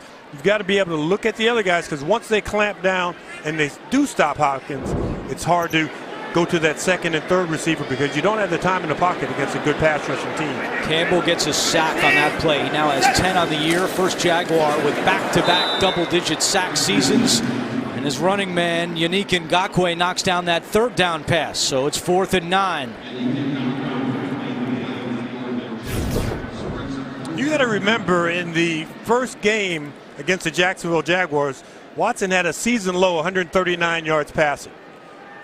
This is a tough defense. You're going against a defense that's probably tougher this week than you may face next week, but you still want to be able to kind of get your offense going a little more than what they have been today. Westbrook, fair catch at his own 9-yard line. Late 3rd quarter, Jaguars searching for a spark on offense. The Jaguars have 2 first downs and 65 yards of offense. Can they find something here once again, starting inside their own 12-yard line for the 4th time today? And Hyde is able to get a couple. Tackle made by Covington and Watt. Take a closer look at Watt as we've been monitoring his right arm. And Jay Feely has more on Watt. Well, obviously the trainers are worried because they continue to go over and check with him, but he keeps shaking him off like a pitcher shaking off his catcher calling for a curveball. He hasn't had any work on that right arm. They did readjust the left arm, but he's out there getting after it. All right, Jay, 2nd down and 8. Watt's coming. Bortles steps up, takes a hit. Keelan Cole juggles it and holds on. And that's going to be good for a Jacksonville first down. Nearly a drop by Cole. But it all works out for the Jaguars there. Like Jay mentioned, J.J. Watt flashed by Bortles on that last play with his right arm. Didn't really extend it totally to try and take him down. And it's almost like he's playing 1.5 arms. With that right arm, he's trying to restrict what type of punishment, how he's going to use it. So it's tough for him right now. Hey, you're going to 90, right? Final minute of the 3rd quarter. Hey, straight hand right. Didi. Hey, straight hand right. Sunday. Bortles, deep shot, looking for Westbrook down the field. Westbrook cannot hold on. Kareem Jackson had the coverage for the Texans. We talked to Dede Westbrook in our meeting kind of about moving into this #1 role as the big-time receiver. This ball is in his arms. You've got to secure this catch, come up with it, make these type of plays when the rest of your team is struggling, because you finally get that shot to throw deep. Blake Bortles has the time. He puts the ball right on the money. Yeah, it was a good throw by Bortles. Westbrook, a native of Cameron, Texas, about 130 miles from here in Houston, has several members of his family and some friends in attendance today. He could not hold on, and Hyde has not been able to do anything running the football. Matthew, Wright, Blackson all crashing down on Hyde in what could be the final play of the third quarter.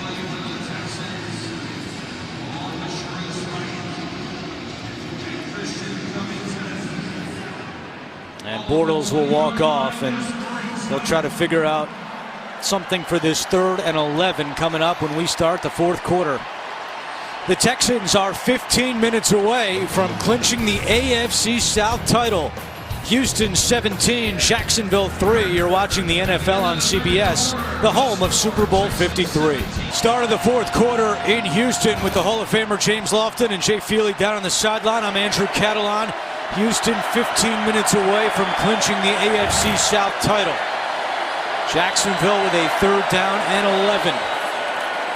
Bortles has time, throws off his back foot, caught by Moncrief, cannot get away from Sharice Wright. That is a huge tackle by Wright out in the open field. Moncrief a couple yards away from him where he can shake and move and kind of get away from him. He gets that right leg and he just does not let it go. Terrific coverage down the field where you have to come off short, but right there, that ankle tackle. Cook punting for the 8th time today. Carter, fair catch, his own 34. Timeout on the field. You're watching the NFL on CBS, your home of Super Bowl 53. The NFL on CBS is sponsored by Lowe's. And by KFC. It's finger licking good.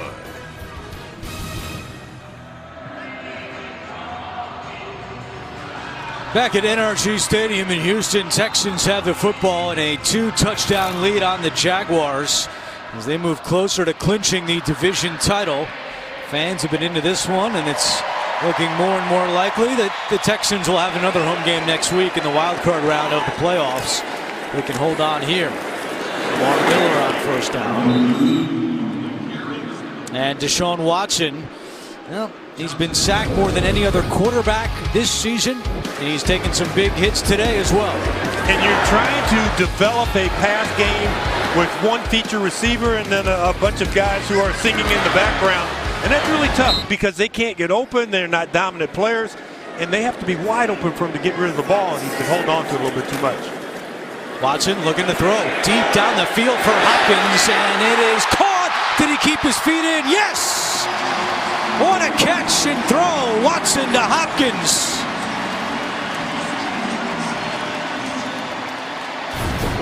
Sometimes I can go over the top with how much I like Watson and Hopkins, and the combination is so great, and he just lulled Jalen Ramsey to sleep. He ran at him, didn't put a big move on, and then just burst right by him, and because he saved the sideline, made it a good, easy throw for Watson. A 43-yard pickup. Watson back to the air. Has time. Now chased out. Takes a hit. Bounces off tacklers and brought down. Taven Bryan, the first-round pick for the Jaguars, makes that play. Once again, scanning the field. Lots of time given to him by his offensive line. Couldn't get the guy he wanted, and you have to be able to get the ball to the check down receivers, the secondary guys. But he's so elusive in the pocket, he thinks he can get away from every pass rush each and every time. And they give Bryan the sack, his first in the NFL, as we check in with Jay Feely. After that last series, the big hits that Watson took, Bill O'Brien came over to his staff and his quarterback and said, we got to be smart. He pointed up at the scoreboard and said, understand the situation. Yeah, which is why this is strange, because I don't know if I'd want Deshaun Watson running the football like he just did on that play with a 2-touchdown lead and a playoff game looming next week. What do you think, James? Well, if he said that to his staff, remember who the play caller is. The play caller is Bill O'Brien. So he's the one who had him in the pocket going for the shot on the previous play to try and get the ball into the end zone. And that time, even though you got two guys out in front leading the way, I like what Watson did at the end. He didn't try and get the extra yards, 1 or 2 yards. He ran out of bounds and avoided the contact. And now 3rd down and 12.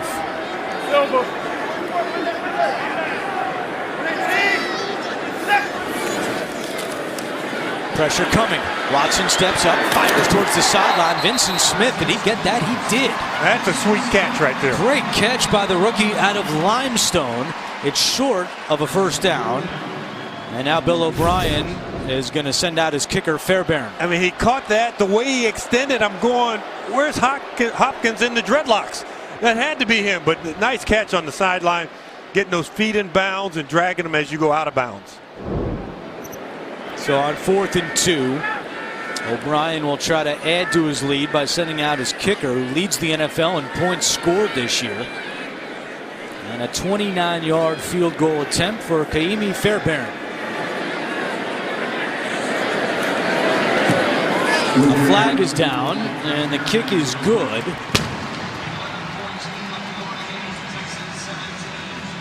There's been a lot going on in special teams during this game. We saw a lot of action in the 1st quarter, and now something to sort out here with the penalty marker down at the 11-yard line. And the Texans are sending their offense back out on the field. Remember, if you're jumping over, you can't touch anybody when you land on them.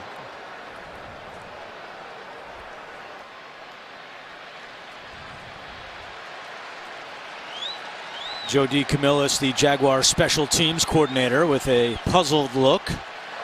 Personal foul, unnecessary roughness, number 91, defense. After this is a goal, automatic 1st down. It's on Ngakoue. And Bill O'Brien puts the offense back out there. You know, the defensive players always get that little smirk on their face when they hear unnecessary roughness. That's our job, is that we're supposed to be rough. Jaguars lead the NFL in unnecessary roughness penalties this year. Another reason for their 5-10 record. Undisciplined in the penalty department. 1st and goal for the Texans. Hopkins and Ramsey up top. Watson looking to throw. Comes back to his right. Throws on the run, and it's dropped. So a moment after making a beautiful catch on a tough ball, Vincent Smith drops an easy one. He could feel the end zone. He's thinking, I'm getting this ball. There's nobody close to me. I'm going to make this one quick move after I catch it. Make the catch first, then the quick move.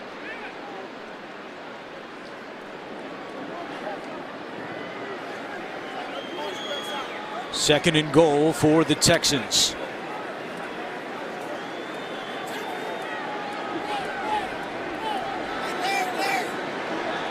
Empty backfield for Watson.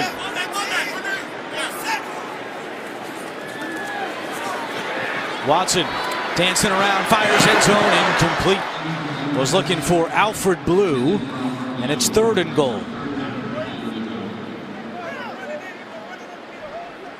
You're going to only have to rush 4. And when you rush 4, that allows you to have 7 defenders. And if you're playing man-to-man, you get extra guys in there who can just float in coverage and get the crossers as they're coming across the middle.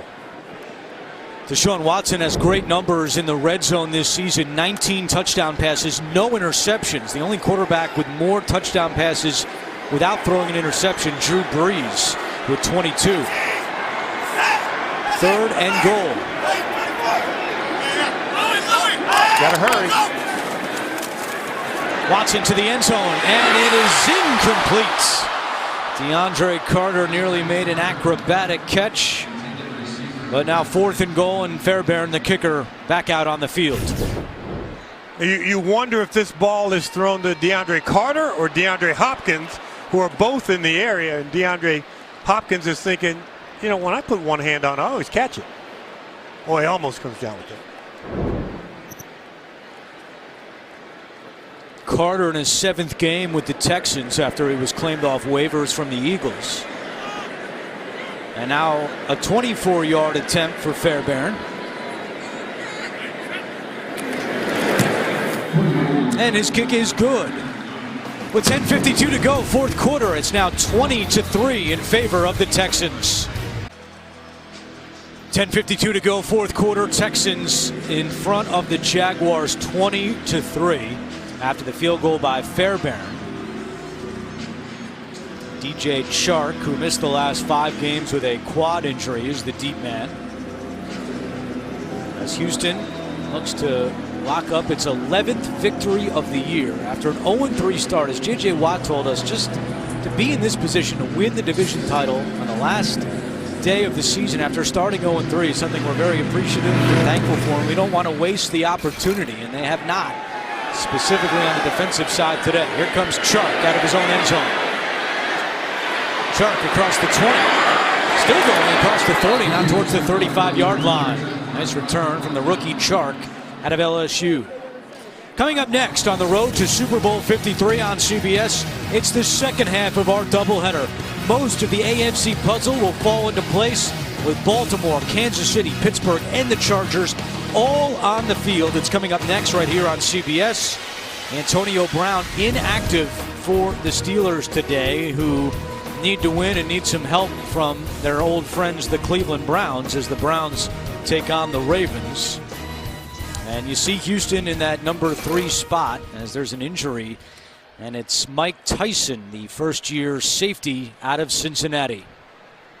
The NFL on CBS is sponsored by Geico. 15 minutes could save you 15% or more on car insurance. The Spark Cash Card from Capital One. And by Verizon. The best unlimited is on Verizon, America's most awarded network. Texans trying to hang another banner. 10:44 away from winning the division title. Bortles in trouble. Bortles is thrown down. Carlos Watkins, second-year man out of Clemson, making the play. When you're an assistant coach, you watch a ton of film, you think, well, if this happens, might get this matchup on the outside, work this guy in the secondary. You can't do any of that. You can't protect your quarterback. And great pass rush by the Texans. First career sack for Carlos Watkins. Bortles over the middle, incomplete. O'Shaughnessy could not hold on. Boy, Dylan Cole, he's thinking he couldn't hold on because he read that. He's in zone coverage. He's watching Bortles' eyes, and he's driving on it. He gets one hand in there, and he's thinking, I could have had it. I got one hand, one good hand on it. Cole did have a pick 6 a year ago with the Texans. And now 3rd down and 12. You got to watch the open edges, and do you allow J.J. Watt or Clowney to have those open edges and come off of these edges? That can be tough on your pass blockers. Here comes Watt, and down goes Bortles.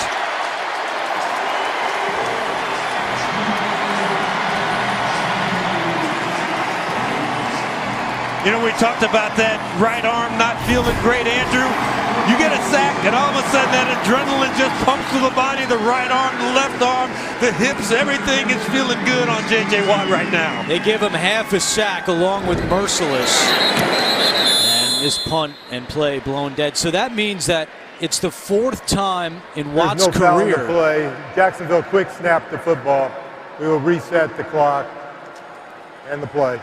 4th time in Watt's career he's had at least 15 sacks in a season. The only player to do that more times in NFL history, Reggie White. He did it 5 times. And as Watt told us Friday, every time I have some milestone, it's always Reggie White who's there. But to Watt, that means a lot. Grew up in Wisconsin, always was following Reggie White. And now only White has more 15-plus sack seasons than J.J. Watt. Carter on the return. Carter slips some tackles, and there he goes! Across midfield and dragged down by Quinton Meeks. Nice return from DeAndre Carter. And the Texans still comfortably in front. Deshaun Watson remains the Texans quarterback with 9:11 to go, 4th quarter. They lead it by 17 points and looking to throw on 1st down. Watson firing, and was that picked off? Ramsey? He's got it! What a play by Jalen Ramsey! Hopkins has won the matchup today against Ramsey, but Ramsey fighting back here with this incredible catch. Remember earlier we saw the play where he didn't go with him across the field. All turnovers are reviewed. This ball looks like it comes out, We but will it's review still, the previous play. No, he didn't get it. still a terrific break on the ball by Jalen Ramsey. After Hopkins wanted to get that crossing route, Watson wanted to throw deep. He came back to the short route, and Ramsey makes a pass breakup, not an interception. Incomplete. Yep. The immediate signal on the field was catch, but obviously after seeing the replay, you can tell he did not bring that one in. Credit to Ramsey. He really tried to sell that one by running towards the sideline, but that didn't work. We met with Jalen for a while last week in Miami before their game against the Dolphins. He said he wants a contract extension, wants to play his entire career for the Jaguars. He said there's something legendary about that, as Lamar Miller has the carry. He pointed to Patrick Peterson, who's played his entire career with Arizona. And as Jalen said, my foundation, Ramsey's reach, has really grown in the Jacksonville community. I would hate to see that end, and I want to be here. But he did acknowledge it's a business, and it's rare to play for one team your entire career. And when he looks around the locker room, especially on the defensive side, he sees championship level defense. And he's looking at Calais Campbell, he's looking at Ngakoue, he's looking at Miles Jack, Telvin Smith, and he says these are building blocks that if we can do some stuff on offense, we can get back to where we were last year. On 3rd and 7, Watson, pressure coming. Watson hit hard and still completes it. Did Akins hold on? No, now they're saying incomplete. And Watson is hunched over. James, we've been saying this all half. I don't know why you put Watson in position to take these big hits. Catch 1, 2, know that ball's coming out before he goes to the ground. Like you say, if you're going to throw the ball down the field, you're going to take some hits. You got some guys who are blitzing, who are coming untouched. And Ngakoue's looping around, the same thing that you do with Clowney. So it's really interesting. Both these quarterbacks are facing the same amount of pressure. Watson's been more productive because he's been able to use his arm and his legs. Westbrook, fair catch at the 11. NFL Today update. Here's JB and Boomer.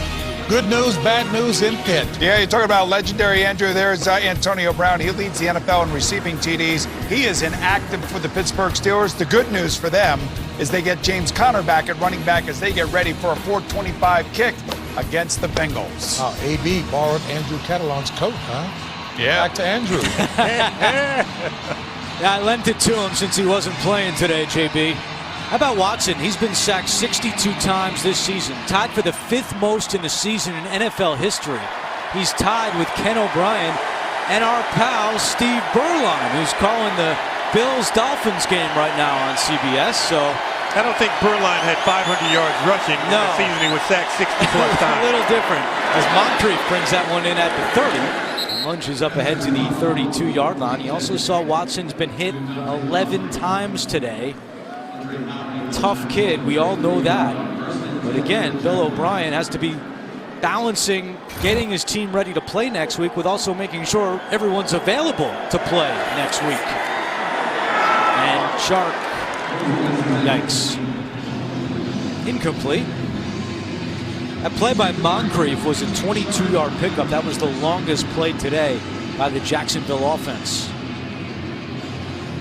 When you miss easy completions on first down, you put the stress on your offensive line. Second down, you put the stress on the play caller. Does he go to a draw? Does he try and run a screen? And all of those things are what those linebackers are going. They're going, watch the screen, watch the draw, because the 4 guys up front are all trying to get after the quarterback. 2nd and 10. Bortles pump fakes, now fires, completes it to Cole. He races up ahead across midfield. A gain of 19 yards for Keelan Cole. So 4-man rush, time in the pocket. You allow Keelan Cole to work a little bit. He goes up to Sharice Wright like he's going to almost run into him. Darts inside. Now, are you going to dial up some pressure? You're going to bring some extra guys up front to get after Blake Bortles. Bortles, deep shot to Cole. He was open for a moment, but Bortles overthrows him. Well, sometimes the past has a way of moving in with you. Don't miss the new comedy, Fam. Series premiere Thursday, January 10th, only CBS. You know, I can attest to that. That happens to empty nesters. You think the kids are gone, they circle back around, and they come right back. And this has been a rough day in Jaguars franchise history, which is 106 yards. 2nd and 10. Bortles to Cole again. And Cunningham there for the stop after a pickup of 7. And 7 minutes to go on the clock. Bortles and this Jaguars offensive line picking up the tempo, trying to make sure that the defensive linemen stay gassed, that they don't have time to recover a lot in between plays. They've had some success throwing the ball. Clowney and Watt both on the outside coming off these edges. It's 3rd down. Bortles steps up, has a running lane. He'll take it and slide down with a first as McKinney was closing quickly. If you're just joining us, Blake Bortles, very candid in our production meeting last night, telling us that in his gut, he'd imagine he's playing his final game in a Jacksonville uniform, with so much speculation that he'll be cut free after the year. Bortles to Chark, it's broken up. Kareem Jackson got a hand on that one. What do you think the future is for Blake Bortles, James? Well, he's had the ability that everybody's been able to see. Sometimes decision-making can be questionable, but I don't know if he's ever had those really great #1 receivers around him, guys to throw to. They had a running game with Leonard Fournette that didn't pan out this year. He lost his left tackle. There's some talent that everybody saw coming out of Central Florida that's still there, and there's certainly a lot of toughness in this kid, too. Doug Marrone said that's his greatest characteristic, his toughness. Another deep shot. Cole tripped, and it's picked off. Intercepted by Andre Howell. His 3rd interception of the season. And what a season it's been for Andre Howell, who this week was named the Texans winner of the Ed Block Courage Award. Back in the spring, he was diagnosed with Hodgkin's lymphoma, declared cancer-free in September. As Bill O'Brien told us Friday, we just assumed that he wouldn't be able to play until the 2019 season, but Howell continued to fight, always believed he'd be back this year. And now in his 8th game, he has his 3rd interception of the season. He's been a big part of that secondary for Houston since returning. He really has that leadership ability that players have.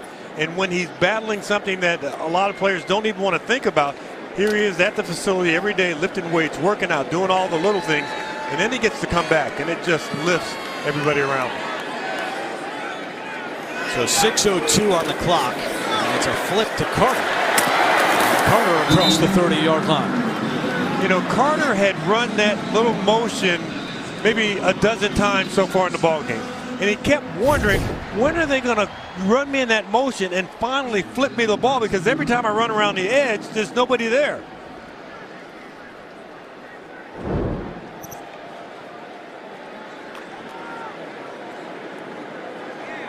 Texans should be taking as much time off the clock in between plays as possible, trying to lengthen this out a little bit. You see the play clock down to 10, maybe 5 seconds when you get ready to snap it.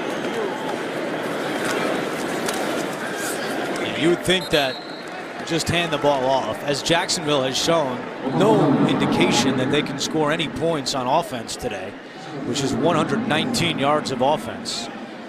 Deshaun Watson should just hand this one off and get out of the way. Watson 21 of 31 for 206 yards passing. Also 62 yards rushing and a touchdown run for the Texans quarterback.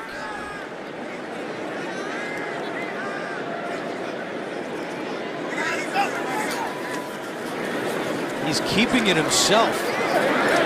Will go out of bounds, pushed out by Jack.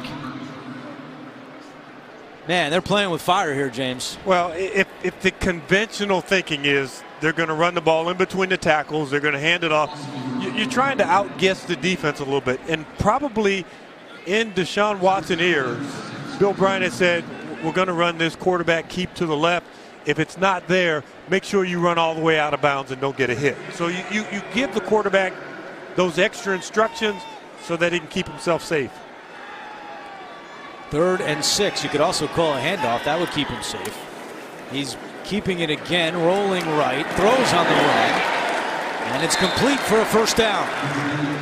Vincent Smith reels it in front of Trey Herndon. Kind of a little bit of mission accomplished. I was watching Bill O'Brien on the sideline. He looked at his play sheet, then he looked up at the clock. He said, okay, now the clock's in our favor again. We have the ball.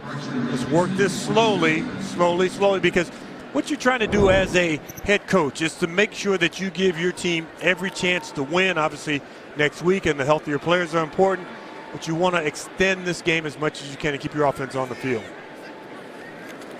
Hand off to Lamar Miller, and Nick DeLuca makes the tackle. So as the Texans move closer to a division title, with the New England win, they cannot get the 1 seed.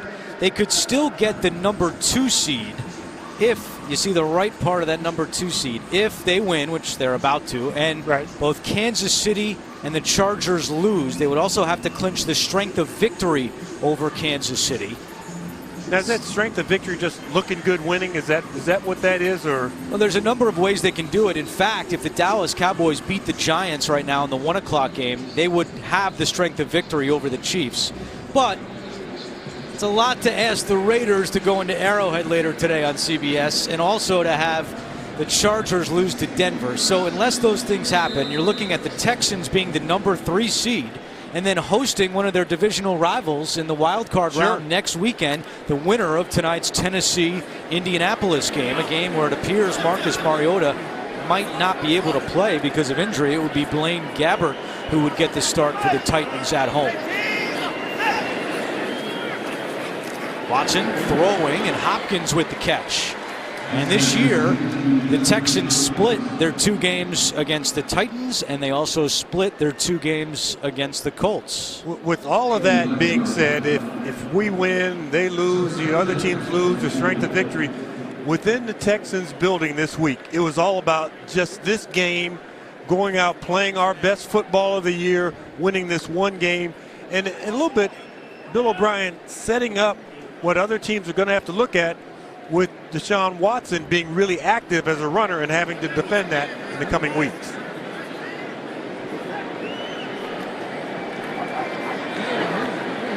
And that was caught for a first down by DeAndre Carter. So on that last catch, a number of things happens before. On the catch by Hopkins, he just became the all-time leader in most catches through the first 6 seasons of a career, passing Antonio Brown. Also, 12 catches today. That's a new career high for Hopkins. And he now has 115 catches on the year, which is tied for the most in a season in Texans history, along with Andre Johnson. And he has won the matchup with Ramsey today. He really has. Ramsey came out with a good play early, and you can see how physical these two are against each other. And really what I like here is this run after the catch.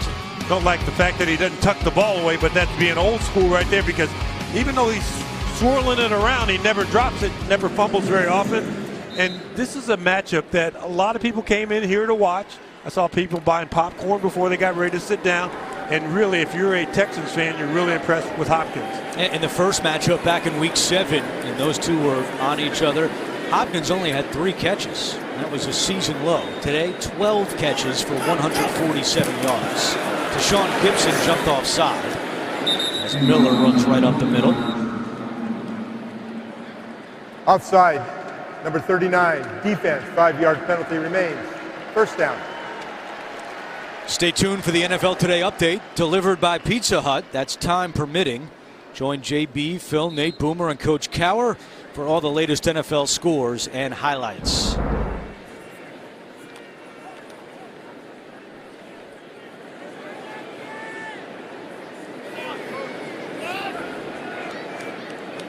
.335 to go.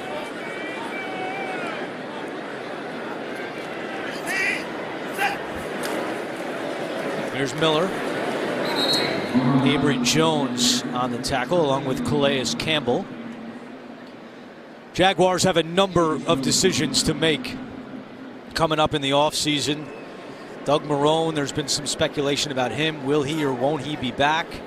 Sounds like they're going to have a new quarterback, as Blake Bortles told us last night. He envisions not playing for Jacksonville anymore, even though he still wants to. He thinks he's going to get cut. They have a hole at offensive coordinator as they fired Nathaniel Hackett 5 games ago. And then they have some decisions to make on defense. I think Jackson probably not coming back. How about Watson running the football on 2nd down and 4? You know, you're talking about all those decisions that you have to make if you're the Jacksonville Jaguars. One of the toughest areas to tread into is when you're talking to high-priced veteran players. Will you take a pay cut? Because all of a sudden, the player doesn't think rationally. Pride gets into the way, and you know, I was supposed to make $14 million. You're offering me $8.5. I'll go somewhere else, and all of a sudden, somewhere else never opens up.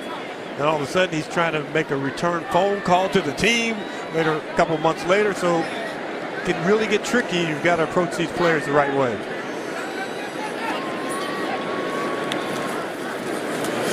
Miller. And that'll take us to the 2-minute warning. 2 minutes away from the Texans winning the division for the 3rd time in the last 4 years.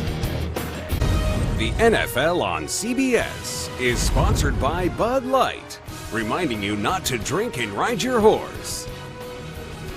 And by Pizza Hut, official pizza sponsor of the NFL. Texans went 4-12 a year ago, last place in the division, now 2 minutes away from 11-5 and division champions. And looking at a playoff game at home next weekend, unless they can sneak up to the number 2 spot in the AFC with a lot of help later on today. While we have a moment, we want to thank the executive producers of the NFL on CBS, Sean McManus and Harold Bryant. The president of CBS Sports is David Burson. Today's game was produced by Steve McKee and directed by Andy Goldberg. The vice president of remote production of CBS Sports is Steve Karasik. The vice president of studio production is Tyler Hale. The NFL Today is produced by Drew Kaliski and directed by Bob Natina. The creative director of CBS Sports is Peter Radovich Jr. The associate directors of today's game, they've done a great job all year long, Bill O'Brien and Justin Haley. Also our broadcast associates, Jelani Rooks and Rachel McNair. The technical manager is Dean Walker. The production manager is Andres Torres. The technical director, Tom Colts. Audio, Patrick Thornton and Victor Victoria. Stats, a huge thank you to Mike Notaro and Chad Fisher. And our spotter is John Lou McCarthy. Final minute of the 4th quarter. And there's so many other men and women on our crew that don't get a chance to say their name, unfortunately, but we do want to know that we are so grateful for all of your hard work this season. It's been a phenomenal year on our NFL on CBS crew and a phenomenal season for the Houston Texans. A big bounce back after a disappointing 2017. Bill O'Brien calls timeout.